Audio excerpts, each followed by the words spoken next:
రాణి రుద్రమదేవి అను నేను ప్రజల మాన ధన ప్రాణాల కోసం ఎంతటికైనా తెగిస్తానని ప్రమాణం చేస్తున్నాను.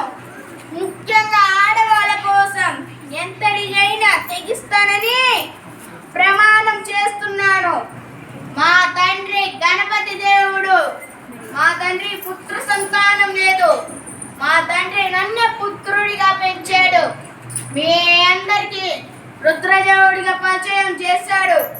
అలా జరుగుతున్న పరిపాలనలో ఎన్నో యుద్ధాలు చేసి రాజ్యాన్ని కాపాడుతూ వచ్చాను.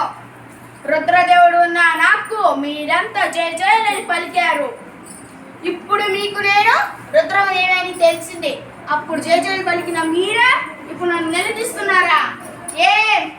ఆడవాళ్ళైతే ఏమి ఈ రాజ్యాన్ని గొప్ప స్థాయికి తీసుకురాలేదా? ఈ రాజ్యాన్ని గెలిపించలేదా?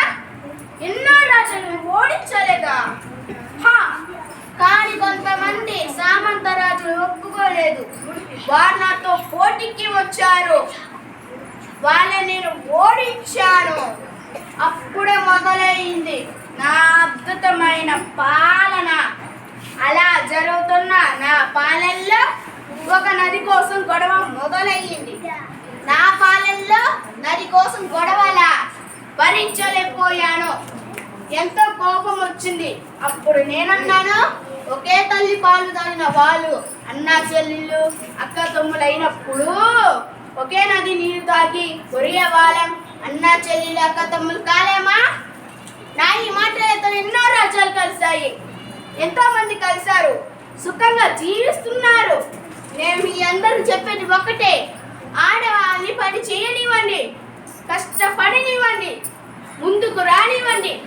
ఏమవుతుంది? ఆడవాళ్ళైతే ఏమవుతుంది? నేను రాజానప్పుడు జేహో అన్నారు. రాణి అని తెలిసాక నన్ను నిలదీశారు. నేను ఒప్పుకోలేదు. మళ్ళీ మీ ముందుకు వచ్చాను. మన రాజ్యం కోసం వచ్చాను. నేను మిమ్మల్ని కోరేది ఒక్క